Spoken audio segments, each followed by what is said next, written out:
So, first thing about being able to get support from the local authority is you have to first have your needs assessed by the local authority.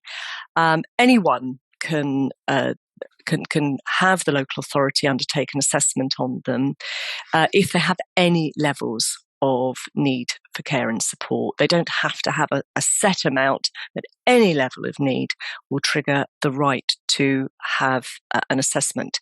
It doesn't matter how much money you've got, and it doesn't matter whether or not you're then going to go on and meet their eligibility criteria.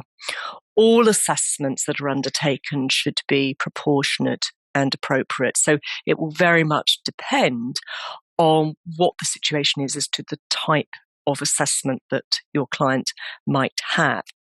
Deprivation can also extend to conversion.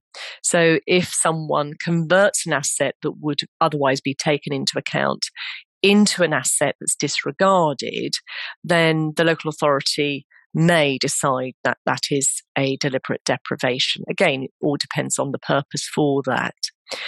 Very commonly, if someone has investment bonds, the way investment bonds are financially assessed is that they're usually underpinned by a level of life insurance. And the consequence of that is the capital value is disregarded for financial means test purposes.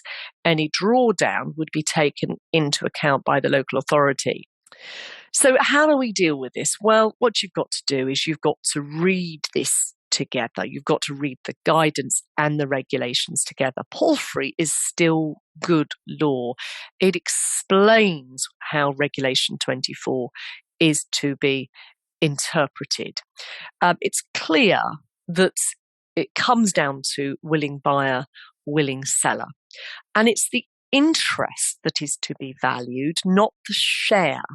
If it was purely the share, you'd just be carving it up and that would be the end of the matter. It's got to be a bit more nuanced on that. The interest is impacted by this circumstance, the surrounding factors that may reduce the value.